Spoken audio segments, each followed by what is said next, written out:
Bienvenue à tous ceux qui nous rejoignent sur Internet, enfin qui suivent les prédications. Ce matin, mon titre, c'est « Au-delà du voile ». Au-delà du voile. Et je vais lire un passage dans l'Épître aux Hébreux, au chapitre 9, les 14 premiers versets du chapitre 9 de l'Épître aux Hébreux. Ouais.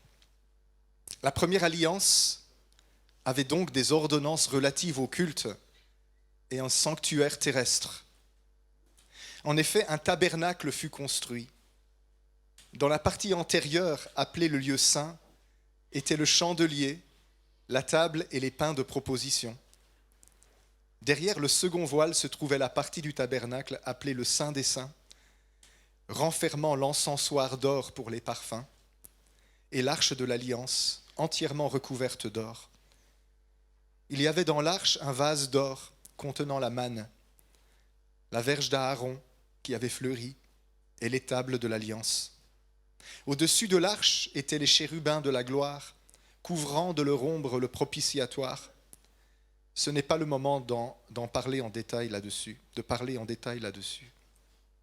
Or, ces choses étant ainsi disposées, les sacrificateurs qui font le service entrent en tout temps dans la première partie du tabernacle.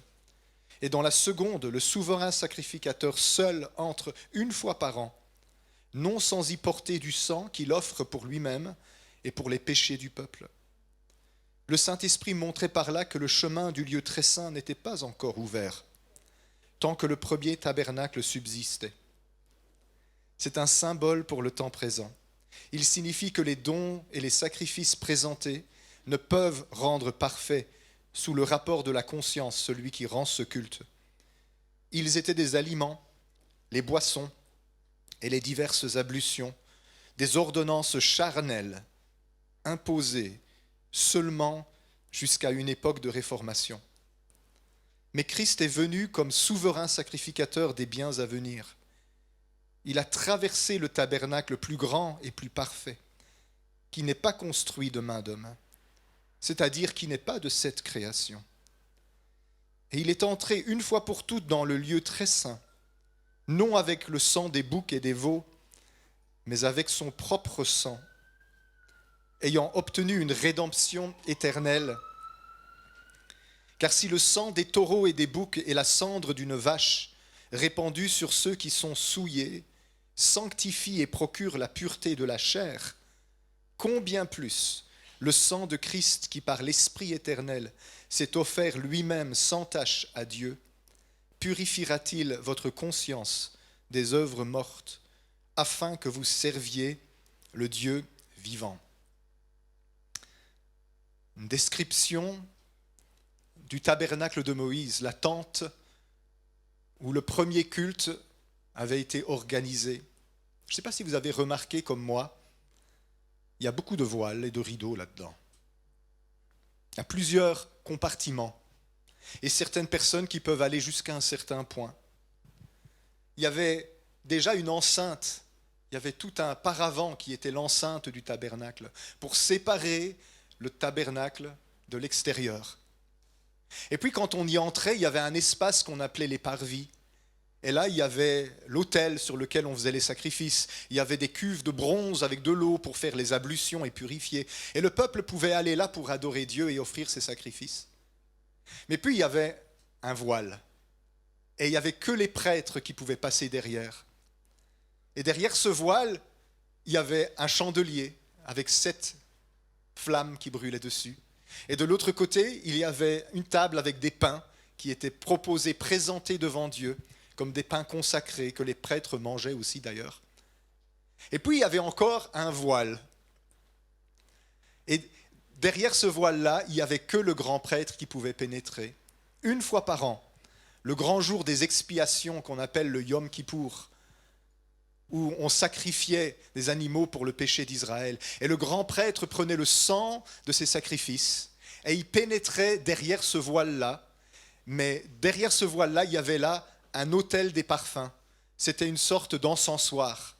Et on brûlait des parfums de telle façon que cette section du temple, du sanctuaire, qu'on appelait le Saint des Saints, était remplie de fumée et on n'y voyait rien.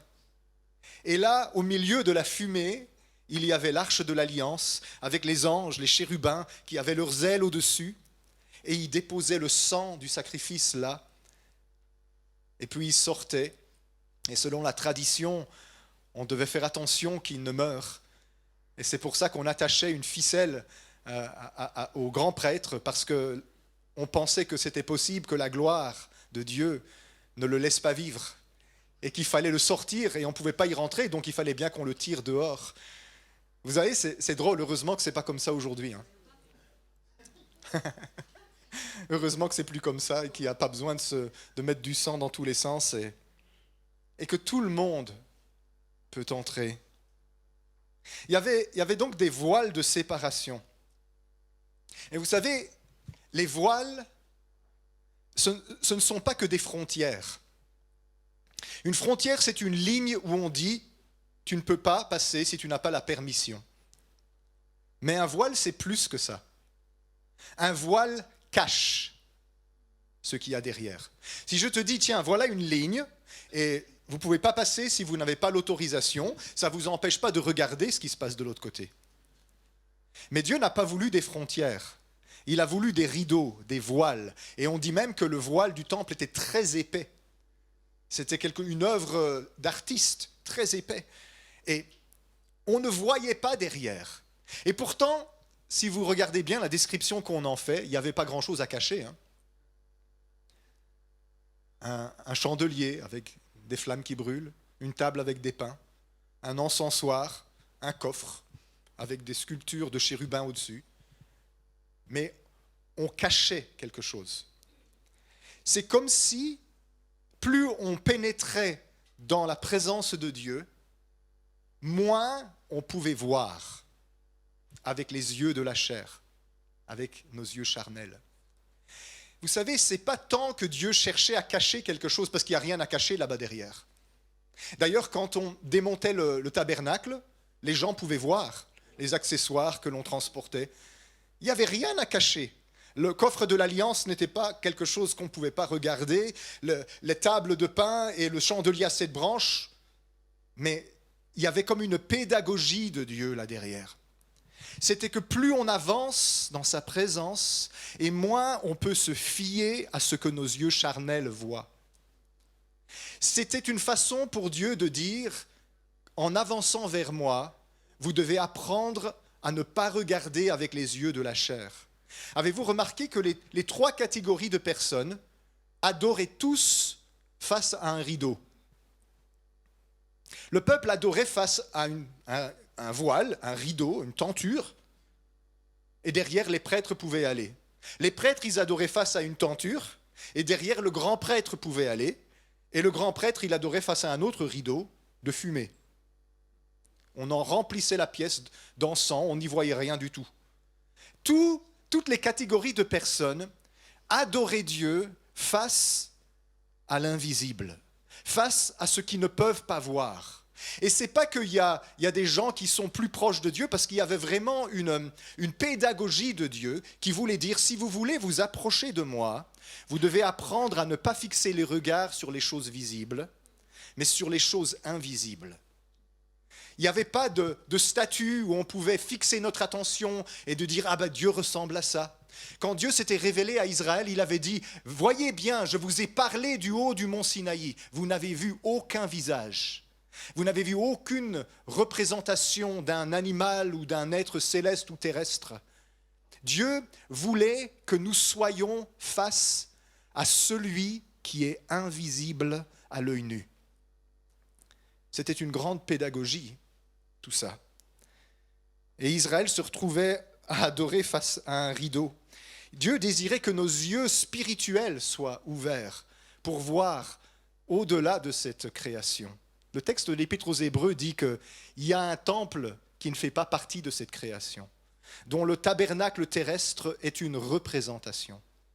Et ceux qui adorent, vous savez, peuvent entrer dans le tabernacle terrestre sans entrer dans le tabernacle céleste.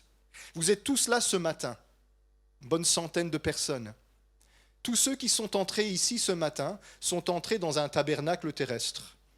Et encore que nous, on n'a pas beaucoup de reliques et d'accessoires ici.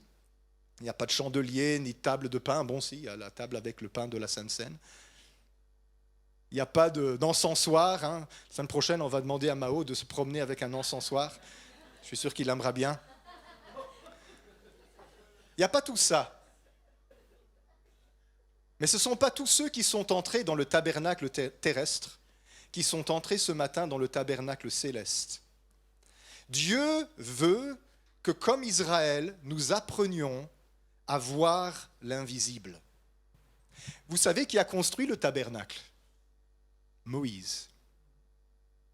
Et il est dit de Moïse, justement ailleurs dans l'Épître aux Hébreux, il est dit « Moïse marchait comme voyant celui qui est invisible ». Moïse avait un discernement et une vision spirituelle qui lui permettait de contempler, non pas avec les yeux du corps, mais avec les yeux du cœur, celui qui est invisible. Et donc, ce qu'il a fait, Moïse, lui qui voyait l'invisible, il a créé un tabernacle pour les humains pour empêcher ceux qui ne voient pas encore l'invisible de fixer leur attention sur le visible. Je vais le redire parce que c'est peut-être un peu compliqué ce que je viens de dire.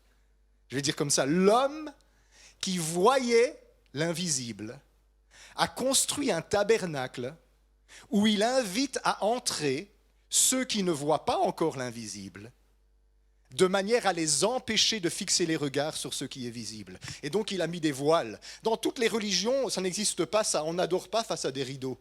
On adore face à des sculptures, des statues, des représentations. Moïse voulait apprendre au peuple à voir invisiblement. Et quand il a eu une énorme expérience, Moïse, il a passé 40 jours sur la montagne, 2 fois de suite. La deuxième fois, quand il est descendu, il avait passé tellement de temps dans la gloire de Dieu que son visage se mettait à briller. Aussitôt, dès qu'il a remarqué, parce qu'il ne le savait pas, que son visage brillait d'avoir été face à ce Dieu invisible, comme quoi contempler le Dieu invisible a des conséquences visibles. Son visage brillait, les gens ont dit « mais ton visage brille ». Moïse, aussitôt, il a mis un autre voile. Il a couvert son visage d'un voile. À l'époque, une femme se voilait parfois, c'était culturellement accepté, mais les hommes ne se voilaient pas. Ça devait faire bizarre de voir Moïse se promener avec une tente sur la tête. Il portait un voile, il cachait son visage, parce que son visage rayonnait chaque fois qu'il parlait avec Dieu. Il ne le retirait que quand il rentrait dans le tabernacle pour adorer Dieu, et puis il le remettait en sortant. Et donc on reconnaissait Moïse à la tente qu'il y avait sur sa tête. Il était voilé. Vous savez ce qu'il faisait, Moïse ? Il ne voulait pas que les gens fixent leur attention sur lui, sur son visage qui brillait, sur le surnaturel qui apparaissait, parce que toute la pédagogie de Moïse, c'était « Seigneur, donne-leur de voir l'invisible, comme tu m'as donné de voir l'invisible. » Et je ne vais rien laisser qui distrait leur attention, qui leur fasse fixer leur attention sur des choses visibles au détriment de l'invisible. Il y avait vraiment une pédagogie là derrière, et c'est important de le dire aujourd'hui. Parce qu'on vit à une époque où tout est basé sur le visible. Dans nos voyages, on a visité beaucoup de sortes d'églises. Vous savez, il y a une grande mode à notre époque. C'est de faire les églises dans des lieux très obscurs, sans vitres, tout noir, avec des stroboscopes, des lumières, des fumigènes sur la scène, avec des affichages, des écrans qui font tout l'arrière de la salle, avec des effets lumineux, des effets spéciaux, des flammes qui tourbillonnent, des scènes d'oiseaux qui volent au-dessus de l'océan. Et quand on est à l'église, là, on regarde, hein, wow, c'est beau, les lumières, et tout est basé sur le visible. Et il y a tellement peu de gloire qu'il y a des fumigènes qui viennent. Toutes ces choses-là ne sont pas mauvaises, mais y a-t-il pas là un danger que nous fixions notre attention sur les choses visibles au détriment de l'invisible ? Est-ce que nous avons compris la pédagogie de Moïse, qui était d'aider le peuple à regarder ce Dieu qui est invisible ? Ça devient un spectacle aujourd'hui. On ne vient plus à l'église pour s'approcher de l'invisible. on vient à l'église pour s'approcher du sensationnel. Il y a des cours, vous savez, qui sont donnés à notre époque sur comment mener la louange, quels accords utiliser pour provoquer des états émotionnels de réceptivité chez les gens. J'ai un ami qui a voulu faire, il a fait un séminaire en Australie, il est allé en Australie pour faire un séminaire sur la croissance d'église, et il pensait qu'on allait parler de l'évangélisation, des choses comme ça. On lui a parlé de quels accords donnent plus de chances aux gens de mettre de l'argent dans l'offrande. Oui. Vous savez, les magasins font ça. Il y a des mélodies dans les magasins qui vous aident à dépenser. Il y a des mélodies dans les restaurants qui sont faites sur mesure pour faciliter le repas et les conversations. C'est des techniques tout ça. Et bien dans les églises, ça va aussi. Et on a expliqué comment baisser les lumières à quel moment, comment monter les lumières à quel moment pour créer une ambiance. Tout ça, c'est pas forcément mauvais s'il y a la gloire de Dieu au milieu de tout ça.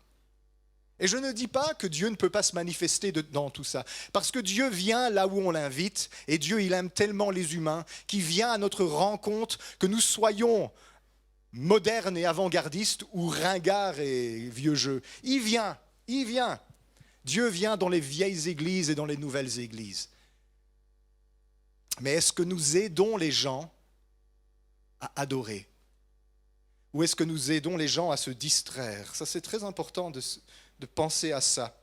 Et en disant ça, je sais qu'il y a déjà des questions qui sont dans les têtes, mais alors, il faut tout épurer, il faut qu'il n'y ait plus rien, il faut pas qu'il y ait de... Alors, il ne faut plus qu'il y ait de musique, il ne faut plus qu'il y ait de chant, il ne faut plus qu'il y ait de danse, il ne faut plus qu'il y ait de couleurs. Non, c'est pas ça. Ce n'est pas ça. Mais tout doit être réfléchi dans l'Église pour être quelque chose qui pointe le doigt vers l'invisible.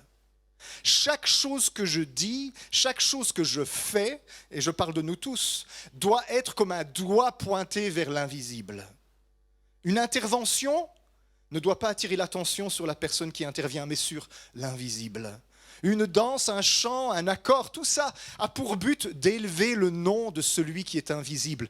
Tout ce que nous sommes et tout ce que nous faisons n'est qu'un doigt pointé vers celui qui est sur le trône, le roi des rois, le seigneur des seigneurs, pour attirer l'attention des gens, des adorateurs vers lui. C'est ça que Moïse essayait de nous inculquer. C'est ça qui se passait à cette époque, qui n'a pas bien marché, il faut l'avouer. Et l'Épître aux Hébreux va dire même que tous les rituels, là, tous les bazars, les ablutions, les sacrifices, tout ça, au verset 10, les aliments, les boissons, les diverses ablutions, les ordonnances, vous avez vu quel mot il utilise? Toutes ces choses-là sont charnelles. Et elles étaient imposées jusqu'à une époque de réformation. Et puis quand Christ est venu et qu'il a aboli toutes ces choses-là, l'Église chrétienne, à travers les siècles, a reconstruit d'autres choses, des aliments, des boissons, des ablutions, des ordonnances, tout aussi charnelles, comme si on avait oublié le temps de la Réformation, que Christ est arrivé pour nous garantir les biens les meilleurs, la communion directe avec Dieu, derrière le voile déchiré. Dieu désire que l'Église entre dans une dimension surnaturelle de relation avec lui, spirituelle, une dimension de présence de Dieu, une dimension de communion avec Dieu, une dimension de discernement spirituel, une dimension d'adoration nouvelle. Et Dieu va mettre beaucoup de pression sur l'Église pour que nous acceptions de laisser certaines choses et d'entrer dans l'invisible, d'entrer dans la dimension de relation avec Dieu à laquelle il nous appelle. Dieu t'appelle, Dieu m'appelle, Dieu nous appelle à le connaître au-delà de ce que nous avons connu jusqu'à présent et à laisser tomber tous les obstacles, toutes les choses qui s'élèvent entre lui et nous. Dieu désire faire tomber les voiles, faire tomber les tentures. Et vous savez, les pires voiles et les pires tentures, ne sont pas celles-là. Hein. Ce sont celles qui sont là. Il y a un voile, il y a une tenture, il y a un aveuglement qui fait que quand on est là, on a l'impression, beaucoup de gens me disent ça, quand je prie, j'ai l'impression de prier face à un mur. J'ai l'impression de parler au plafond. J'ai l'impression d'avoir du mal à entrer en contact avec Dieu. Dieu veut faire tomber toutes ces choses-là. Dieu est un Dieu invisible. Dieu est un Dieu qui ne se voit pas avec les yeux du corps.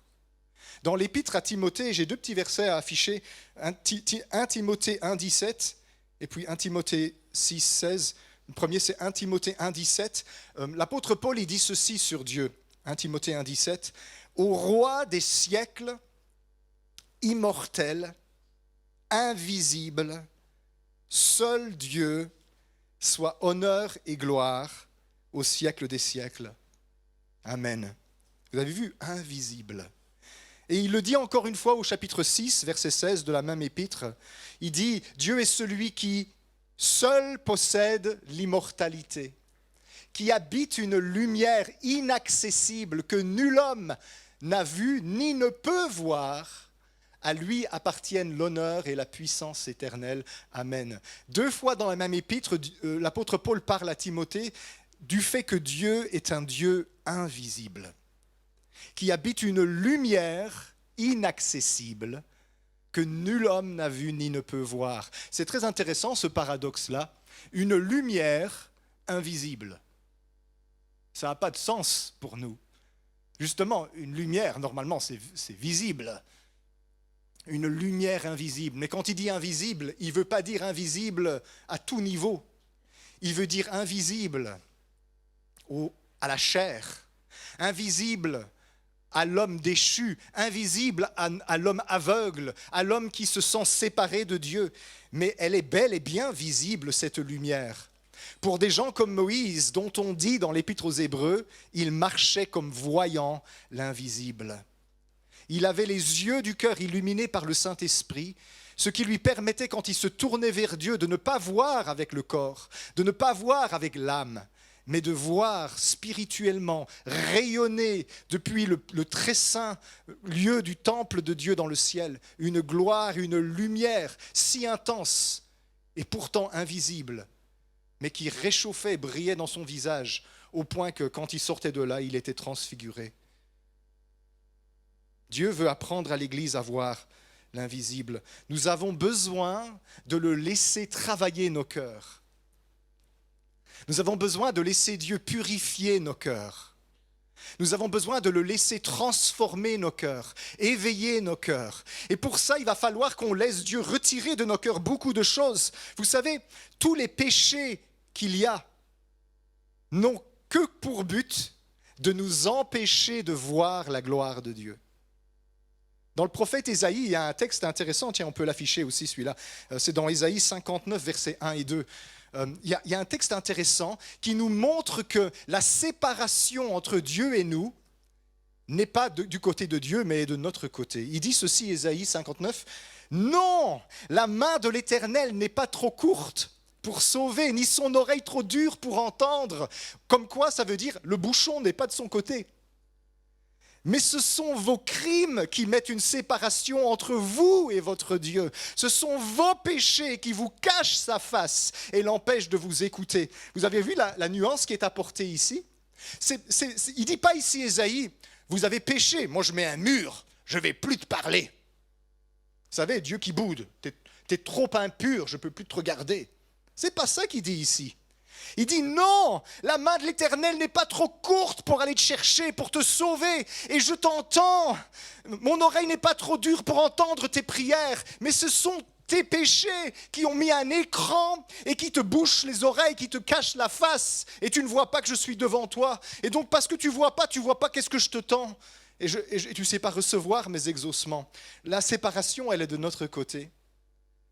S'il y a un voile dans le temple à l'origine, c'est évidemment une pédagogie pour nous apprendre qu'il y a un voile chez nous. Il y a un voile dans notre cœur. Tout ce qui vient remplacer Dieu, tout ce qui vient prendre la place de Dieu dans notre vie, se dresse entre lui et nous comme un voile. La séparation dans notre cœur, c'est ce péché qui est cette distraction où nous nous sommes détournés de lui pour regarder autre chose. Le péché, vous savez, ça ne sépare pas Dieu de vous, ça vous sépare de Dieu. Le péché ne sépare pas Dieu de vous, il vous sépare de Dieu. Il vous empêche de voir que vous êtes entouré de lui, qu'en lui vous avez la vie et le mouvement et l'être, que vous êtes environné de lumière, vous êtes environné des armées angéliques, vous êtes environné de la gloire de Dieu qui ne vous a jamais quitté et qui ne vous quittera jamais, mais vous avez comme les faucons, vous savez les faucons chasseurs là que l'on tient sur le bras, une fois que tu lui mets le petit capuchon sur la tête, il croit que c'est la nuit, poup, il s'endort. Tu lui retires le capuchon, ah c'est le jour, on va chasser. Et il y a un capuchon qui s'est mis sur la tête des êtres humains. La Bible, elle dit que le Dieu de ce siècle, le diable, aveugle l'intelligence pour ne pas que nous voyions resplendir la gloire de l'évangile de Jésus-Christ. Il y a quelque chose d'infiniment glorieux qui nous entoure. Et nous avons mis des séparations. Pourquoi il faut se repentir? Parce que c'est pas bien de commettre des péchés. Oui, mais ce n'est pas pour ça. Il faut se repentir parce que le péché cache à nos cœurs l'immensité de la vérité.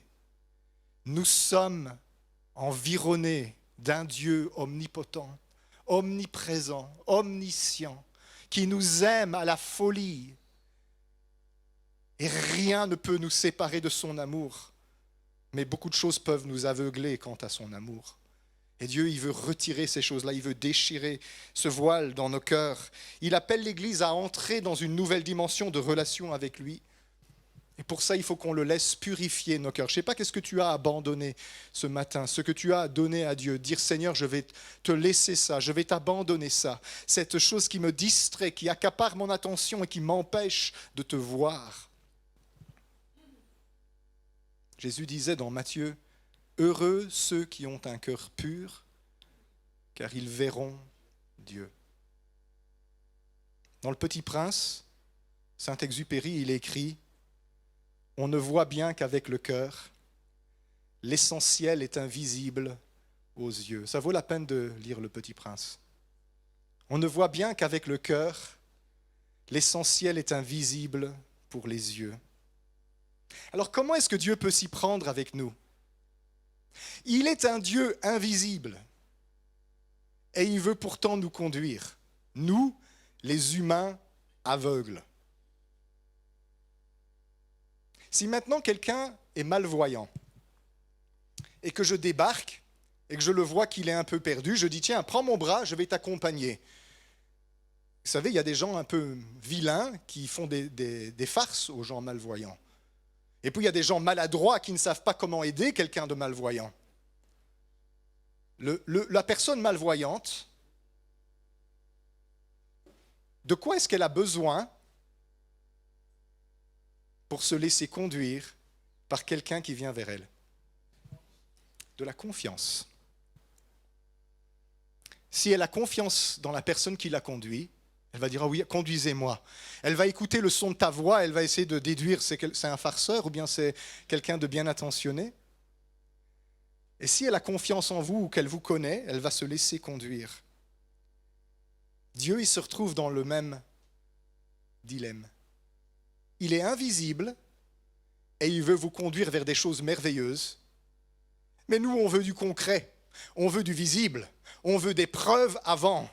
Seigneur, montre-moi l'itinéraire, je veux savoir les étapes, je veux savoir combien de temps et je veux savoir les jalons sur cet itinéraire. Et Dieu dit, va vers le pays que je te montrerai. Oui, mais Seigneur, va vers le pays que je te montrerai. Suis-moi. Jésus, quand il passait à côté de ses disciples, il disait, suis-moi. Et à un moment donné, les disciples disent, Seigneur, où est-ce que tu habites? Et Jésus dit, viens et tu verras. Suis-moi, ça veut dire, fais-moi confiance. Laisse-moi te conduire, même si tu ne vois pas clair. J'ai des choses merveilleuses en réserve pour toi. Dans 1 Corinthiens chapitre 2, verset 9, l'apôtre Paul dit, 1 Corinthiens 2, 9, « Il est écrit, ce sont des choses que l'œil n'a point vues, que l'oreille n'a point entendues, et qui ne sont point montées au cœur de l'homme, des choses que Dieu a préparées pour ceux qui l'aiment. » Ce que Dieu a pour toi, ce que Dieu a pour nous, ce sont des choses que nous n'avons jamais vues, ni ici, ni ailleurs, ni sur YouTube. Ce sont des choses qu'on ne vous a jamais dites. Vous ne les avez pas entendues dans une prophétie ou dans une prédication. Ce sont même des choses que vous n'avez jamais imaginées. Elles ne sont pas montées à votre cœur. C'est ça que ça veut dire. Vous n'avez même pas rêvé que c'était possible ce que Dieu préparait. Dieu fait des choses et prépare des choses inouïes pour ses enfants qu'on n'a jamais vues, jamais entendues et jamais imaginées. Des choses immenses. Et tout ce qu'il nous demande, c'est de lui faire confiance. Parce que nous sommes aveugles et nous pensons voir. Et nous disons, je veux de l'assurance, je veux des preuves, je veux des garanties, je veux savoir à l'avance. On veut voir pour croire. Mais Dieu veut que nous croyions en lui pour voir ensuite. Comme Jésus disait à Marthe, qui avait du mal à croire, il lui a dit, ne t'ai-je pas dit que si tu crois, tu verras la gloire de Dieu. Laisse cette parole rentrer dans ton cœur ce matin, par rapport à ta situation, par rapport à ta demande. Ne t'ai-je pas dit que si tu crois, tu verras la gloire de Dieu. Tu es aveugle, conduit par un Dieu qui voit, conduit par un Dieu invisible qui voit. Il sait exactement où il te mène et tu n'as pas besoin de le savoir parce que c'est quelque chose que lui gère et que lui contrôle. S'il te disait toutes les étapes par lesquelles tu vas passer, les montagnes et les vallées avant d'arriver à destination, peut-être que tu ne voudrais même pas partir.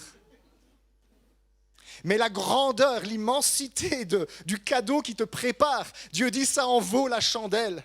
Ça vaut les montagnes et les vallées, et les souffrances et les sacrifices que tu vas traverser de A à Z.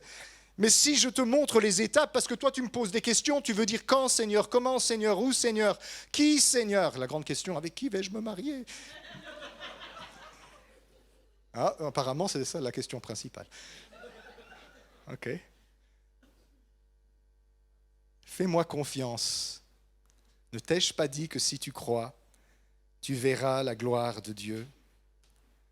Dieu désire nous conduire au-delà du voile, dans une dimension surnaturelle de confiance en lui, où nous entendons sa voix, mais nous ne voyons rien, et nous osons prendre des risques pour aller à la rencontre de celui qui voit tout et qui sait tout et qui pourtant est invisible. Il a des choses merveilleuses préparées pour chacun de nous. Encore un texte que je voudrais qu'on lise en allant doucement vers la fin de ce partage. Ésaïe 25, les versets 6 à 9, un texte que j'aime beaucoup, qui parle de là où on va. Si vous voulez savoir où on va, Ésaïe nous l'a déjà dit. Ésaïe 25, verset 6. L'Éternel des armées prépare à tous les peuples, et ce n'est pas que pour Israël, à tous les peuples, sur cette montagne, un festin de mets succulents. Un festin de vin vieux, désolé si vous êtes abstinent. De mets succulents pleins de moelle, désolé si vous êtes vegan. De vin vieux, désolé si vous aimez le Beaujolais. Clarifié, ok, ça va ça. Et sur cette montagne, écoutez ce qu'il va faire. Il anéantit le voile qui est sur tous les peuples, la couverture qui couvre les nations. Il engloutit la mort pour toujours. Le Seigneur l'Éternel essuie les larmes de tous les visages. Il fait disparaître de toute la terre l'opprobre, la honte de son peuple, car l'Éternel a parlé. En ce jour-là, en ce jour, l'on dira, voici, c'est notre Dieu, en qui nous avons confiance. C'est lui qui nous sauve, c'est l'Éternel en qui nous avons confiance. Soyons dans l'allégresse et réjouissons-nous dans son salut. Voilà, la réponse à toutes vos questions est là. Mais je sais bien que ce n'est pas la vraie question. Vous voulez les étapes et les comment et les quand et les montagnes et les vallées. Dieu, il nous donne la destination. Il a une fête de proportions cosmiques qu'il prépare pour nous dans sa présence. Et ce n'est pas tellement ce qu'on va y manger, vous savez. C'est ce qu'il est dit ici. Il va anéantir le voile qui couvre tous les peuples. Ça veut dire qu'il n'y aura plus aucune séparation entre l'être humain et Dieu. Il n'y aura plus de rideau, il n'y aura plus de tenture, il n'y aura plus de voile, il n'y aura plus de limitation, il n'y aura plus aucun obstacle qui nous empêche d'entrer dans la présence de Dieu et de voir sa gloire. Et c'est là qu'il va essuyer toutes les larmes. Et c'est même là qu'il va détruire la mort pour toujours. Verset 9, il dit, « Voici notre Dieu en qui nous avons confiance. » C'est les aveugles qui ont besoin de faire confiance. Ça veut dire, nous avons eu confiance, nous l'avons suivi, voici enfin notre Dieu, voici ce qu'il nous avait promis, voici ce qu'il nous avait dit et que nous n'avons pas vu durant tout notre parcours, mais nous avons persévéré en lui faisant confiance au travers des montagnes et des vallées de nos vies et des difficultés. Et nous sommes arrivés là où il nous avait dit qu'on arriverait. Dieu veut déchirer et détruire tous les voiles.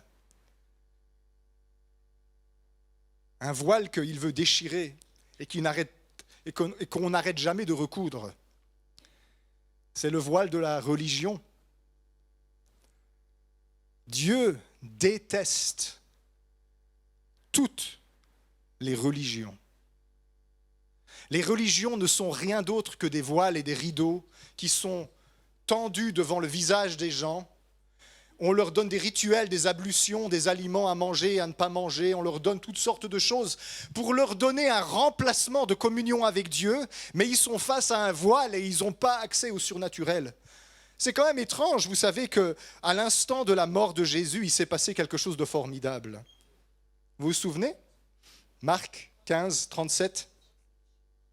Marc 15, 37.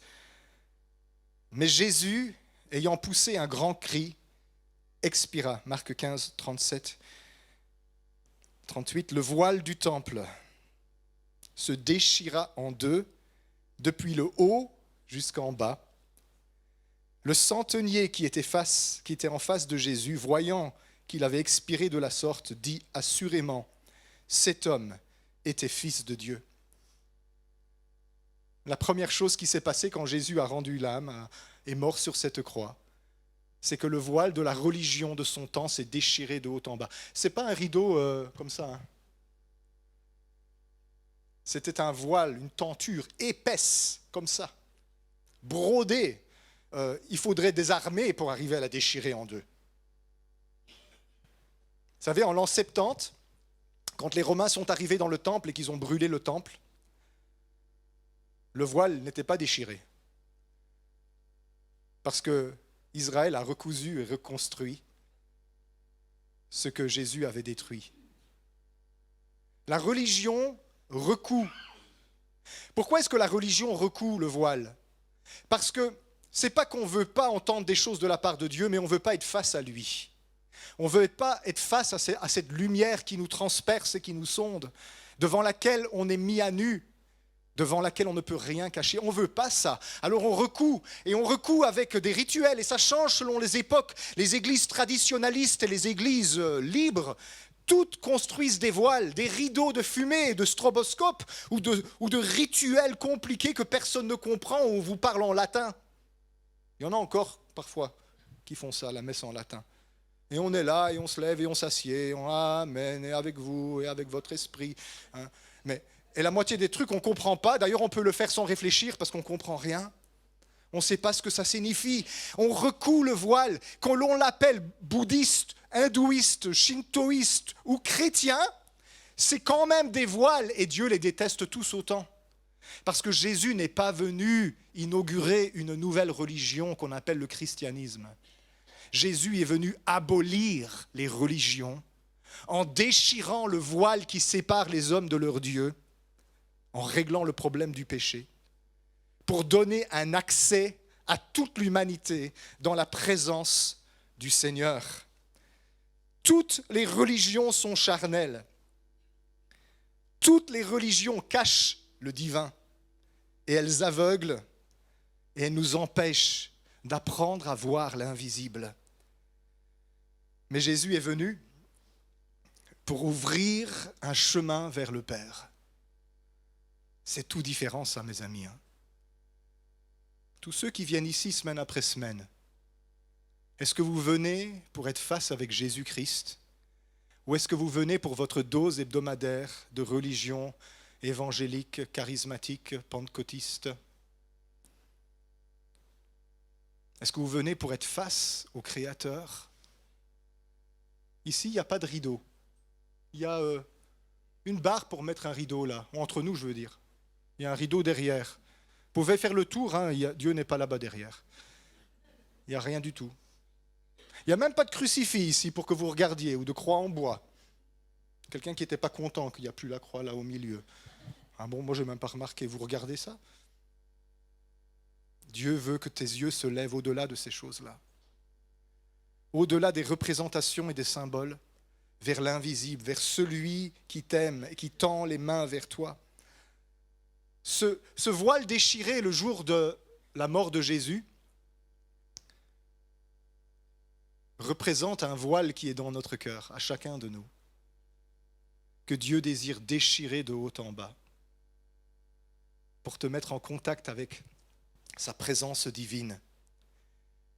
Et si vous êtes un peu comme moi, sans le faire exprès, vous verrez qu'avec le temps, il se recoue. C'est une vraie saloperie ce voile-là. Tu es là face à Dieu, tu as un moment formidable avec lui, tu es face à face avec lui, il parle à ton cœur, il remplit ton cœur de sa vie. Et puis le lendemain, tu te dis, mais c'est pas possible, qui est-ce qui est venu pendant la nuit recoudre le voile? Le voile a tout le temps besoin d'être déchiré. C'est le rôle du Saint-Esprit. Le Saint-Esprit, il vient pour découdre ce que ta chair recoue sans que tu le saches. Ta chair, c'est une couturière. Désolé pour les couturières. C'est bien d'être couturière. Béa, ne te fâche pas. Angela, ne te fâche pas. Mais la chair est une couturière. La chair, elle se lève de nuit, comme la femme du Proverbe 31, et elle coud. Et tu te réveilles au matin, tu dis, mais qu'est-ce qui se passe? Le voile qui était déchiré hier soir. Vous savez, on a besoin de se tenir devant Dieu. Et c'est peut-être une des premières prières qu'il faut faire, c'est Dieu, déchire le voile qui me sépare de toi.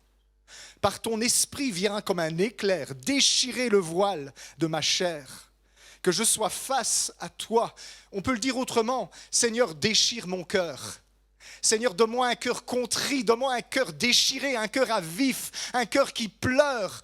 Je ne veux pas venir dans la maison de Dieu avec un cœur dur et indifférent, où je suis là et je chante des chants, mais je ne ressens rien et je ne vois rien et j'entends rien. Ça doit s'arrêter, ça. Ça, c'est de la religion puante et Dieu n'en veut plus. Dieu veut qu'on vienne devant lui avec le cœur déchiré. Avec un cœur qui est repenti, un cœur qui est contrit, un cœur qui saigne et qui ressent la parole et l'amour de Dieu. Vous savez, vous ne pouvez pas le faire. N'allez pas faire comme Israël faisait. Vous savez, ils prenaient leurs vêtements, ils déchiraient leurs vêtements. Et puis ils prenaient de la terre et ils la mettaient sur leur tête. Le prophète Ésaïe il dit, déchirez vos cœurs et non vos vêtements. On a besoin de se présenter devant Dieu. Et ce n'est pas mauvais de dire, Père, j'ai le cœur dur. Père, je suis bouché, je suis sourd. Je ne ressens plus rien. Mon cœur est devenu insensible à toi et à ta parole. Viens déchirer mon cœur. Viens mettre en moi un cœur contrit, un cœur sensible, un cœur qui pleure, un cœur qui se laisse affecter par toi. Parce que je ne viens pas ici pour rendre un culte hypocrite et religieux. Je viens ici pour me tenir devant la présence du Dieu vivant. Et vous savez, quand vous demandez ça à Dieu, il le fait toujours. Directement ou dans les 2-3 jours qui suivent. vous allez vivre des choses qui vont déchirer votre cœur. C'est une prière dangereuse, hein. Seigneur, déchire mon cœur, déchire le voile de mon cœur. Ouf. Apprête-toi à avoir des larmes, hein. Parce que vous savez, la chair, elle n'aime pas que nos cœurs soient déchirés. Parfois, on fait des prières dangereuses et puis on s'étonne que les jours qui suivent sont vraiment difficiles pour nous. Oui, Dieu, il dit, je viens me révéler à toi. Attends, je vais attraper le côté gauche et je vais attraper le côté droit et je vais tirer et je vais tout déchirer. Tu dis, arrête! C'est vrai, je souffre. J'agonise, Seigneur. Je viens déchirer le voile qui te sépare de moi. En vertu de ce que j'ai accompli sur la croix, je viens rendre ça réel dans ton cœur, pour te donner un cœur qui contemple, un cœur qui goûte, qui voit, au-delà du physique, vers celui qui est invisible, éternel, immortel, glorieux. J'ai une bonne nouvelle pour toi ce matin. Le voile est déchiré. Le voile est déchiré. Et ce que Ésaïe a décrit sur cette montagne où les larmes sont essuyées, où la mort est vaincue, je suis sûr qu'en le lisant, vous avez tous pensé au futur. Vous savez, c'était où cette montagne?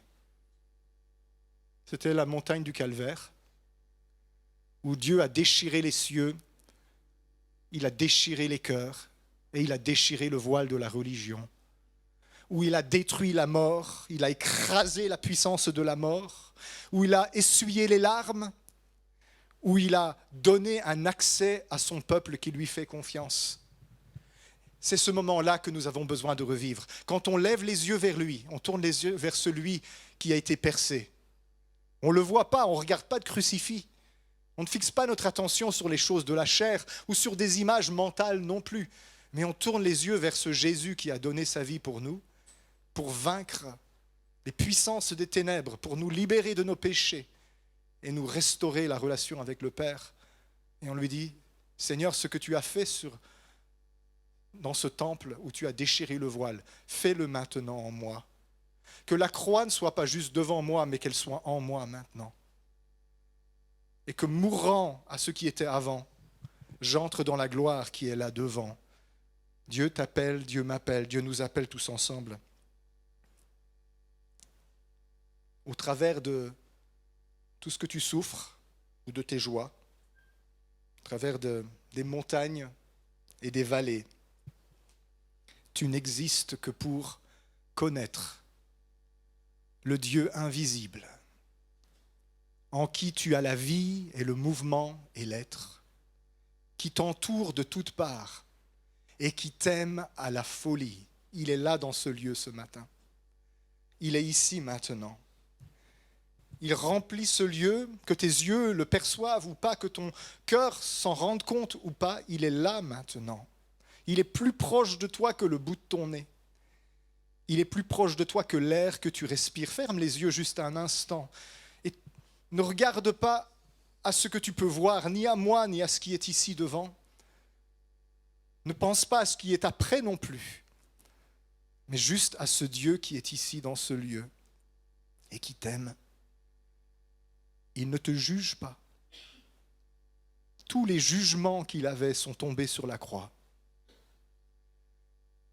Il est là, les bras grands ouverts, comme le père du fils prodigue, sur le chemin devant toi. Ne l'ignore pas.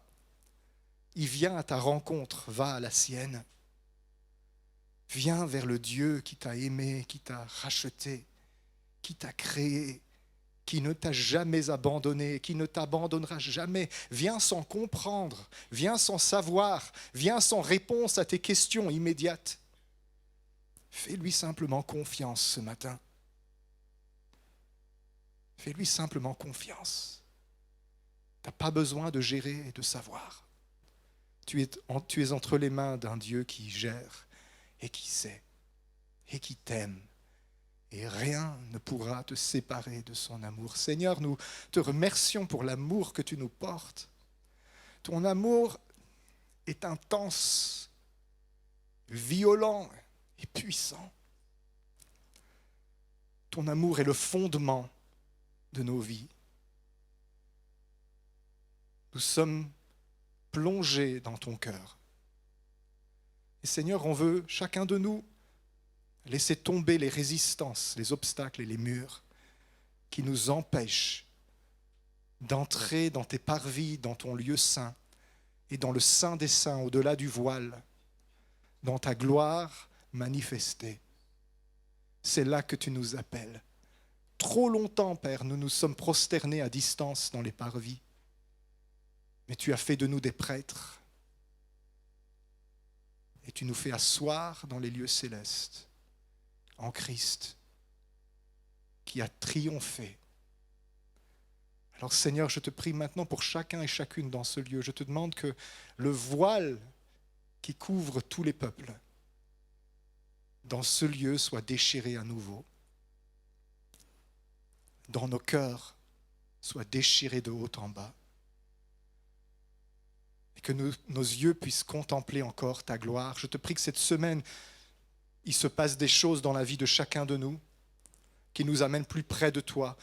Dieu, mets-nous de la pression s'il le faut.